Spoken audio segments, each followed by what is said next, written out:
Hello everyone, Radhe Radhe.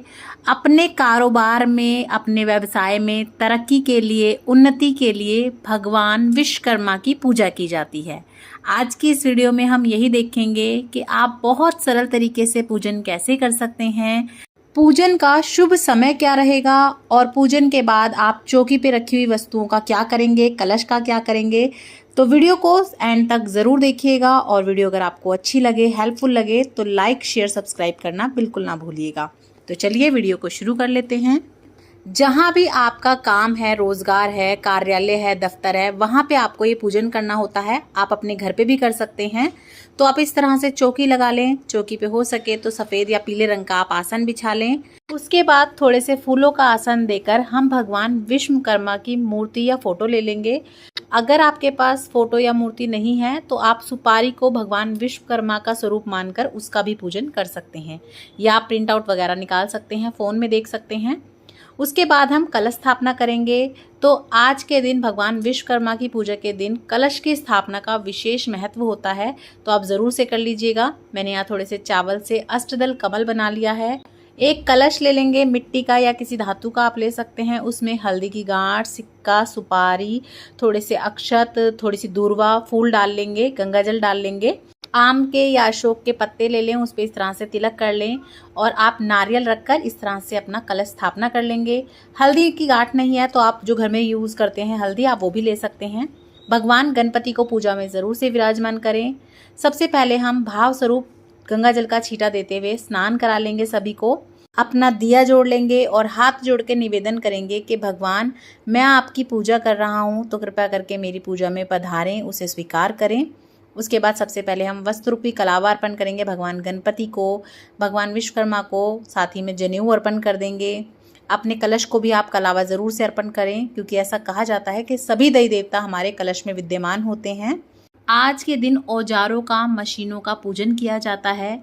घर पर भी घर की जो सिलाई मशीन होती है या गाड़ी है, स्कूटी है, उन चीज़ों का आप पूजन करें आज के दिन।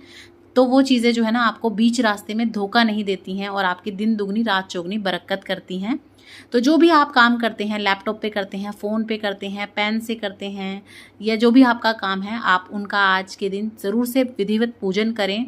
सबसे पहले गंगा जल का छींटा दें, उसके बाद उन सभी चीज़ों पर तिलक करें, रोली से, चंदन से, कलावा अर्पण करें, अक्षत अर्पण करके धूप दीप दिखा के अच्छे से उनका पूजन करें। मैं फ़ोन से, पेन से, इन चीज़ों से काम करती हूँ, सिलाई मशीन वगैरह से काम करती हूँ, तो मैं यहाँ उन्हीं का पूजन कर रही हूँ। आप जो जो चीज़ें यूज़ करते हैं अपने काम के लिए, अपने व्यवसाय के लिए, उन सभी का आप पूजन करें। जो चीज़ें आप अपनी चौकी पे रख सकते हैं तो यहाँ रख के कर लें, साइड में रख दें। और बड़ी बड़ी मशीनें वगैरह हैं तो वहाँ पे भी आप धूप दीप अच्छे से दिखाएं, उनका भी अच्छे से पूजन करें, फूल वगैरह अर्पण करें। और भगवान विश्वकर्मा से आप इस तरह से आग्रह करें हाथ जोड़ के कि हे भगवान, हम आपके बालक हैं, आपका पूजन कर रहे हैं, तो हमारे हर कार्य में अपना सहयोग देना, आशीर्वाद बनाए रखना। और कई बार ऐसा होता है आपके किसी काम धंधे में बिना किसी कारण से अड़चन आती है, तो अगर आप भगवान विश्वकर्मा का पूजन करते हैं तो आप देखेंगे बेफालतू की जो भी अड़चने हैं, घाटा है, वो आपको आपके कार्य में नहीं होता। तो इसी तरह से हम अच्छे से सभी चीज़ों का पूजन कर लेंगे, अपने कलश का पूजन कर लेंगे। यहीं पर बैठकर हाथ में कुछ फूल या दाने लेकर आप भगवान विश्वकर्मा की कहानी, कथा सुन लें। उसके बाद फूल अर्पण कर दे भगवान जी को। भोग लगाएंगे तो आप किसी भी मिठाई का भोग लगा सकते हैं। और हो सके तो आज के दिन अगर आपका कोई कारखाना है, फैक्ट्री है, तो सभी कारीगरों को आप जो है आज के दिन भोजन करवाएं, कुछ दान ज़रूर से दें उनको। और आज के दिन जो है ना, मशीनों वगैरह का पूजन किया जाता है लेकिन कार्य नहीं किया जाता। तो आज के दिन आप अच्छे से पूजन करें, सभी को जो है पूजा में शामिल करें। भोग प्रसाद चढ़ाने के बाद आप कुछ दक्षिणा ज़रूर से अर्पण करें, कम या ज़्यादा अपनी यथाशक्ति अनुसार आप दक्षिणा ज़रूर दें, ताकि अगर पूजा में कोई कमी रह गई हो, त्रुटि रह गई हो, तो वो पूर्ण हो सके। उसके बाद हम प्रेम पूर्वक भगवान की आरती कर लेंगे। तो सर्वप्रथम हम भगवान गणपति की आरती करेंगे। उसके बाद आप भगवान विश्वकर्मा की आरती कर सकते हैं, चालीसा कर सकते हैं। आपको गूगल पे भी मिल जाएगी, नहीं तो आप इस तरह से 2 बार 5 बार आरती दिखा दें तो वो भी आरती मानी जाती है। इस तरह से सभी मशीनों को, सभी औजारों को आप धूप दीप दिखाएं, अच्छे से उनका पूजन कर लें। हाथ जोड़ के क्षमा याचना कर लें कि अगर हमसे कोई भूल चूक हो गई हो तो हमें माफ़ करना। और भगवान हमारे कारोबार पे, हमारे व्यवसाय पे अपनी कृपा दृष्टि बनाए रखना, हमें आशीर्वाद देना। इस तरह से आप बहुत सरल तरीके से पूजन कर सकते हैं। हर साल भगवान विश्वकर्मा का पूजन 17 सितंबर को किया जाता है। इस साल भी 17 सितंबर को पूजन किया जाएगा। आप चाहें तो पंडित जी को बुला के पूजन कर लें या इस तरह से आप खुद भी पूजन कर सकते हैं। जो भी आपने भोग प्रसाद में मिठाई चढ़ाई हो, फल वगैरह चढ़ाए हों, वो सभी चीज़ें आप आरती के बाद भोग प्रसाद में सभी को बांट सकते हैं। और बाकी की चौकी आप या तो दिया शांत होने के बाद या फिर अगले दिन उठाते हैं। तो अगले दिन जब आप चौकी उठाएंगे तो ये जो दक्षिणा है ये आप किसी भी मंदिर में अर्पण कर सकते हैं या फिर आप किसी गरीब को दे सकते हैं।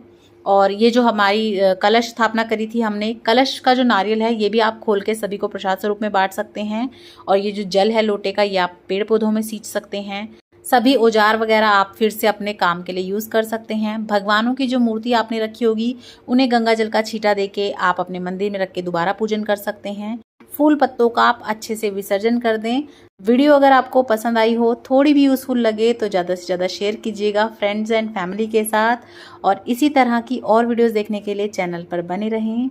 जय सिया राम, राधे राधे।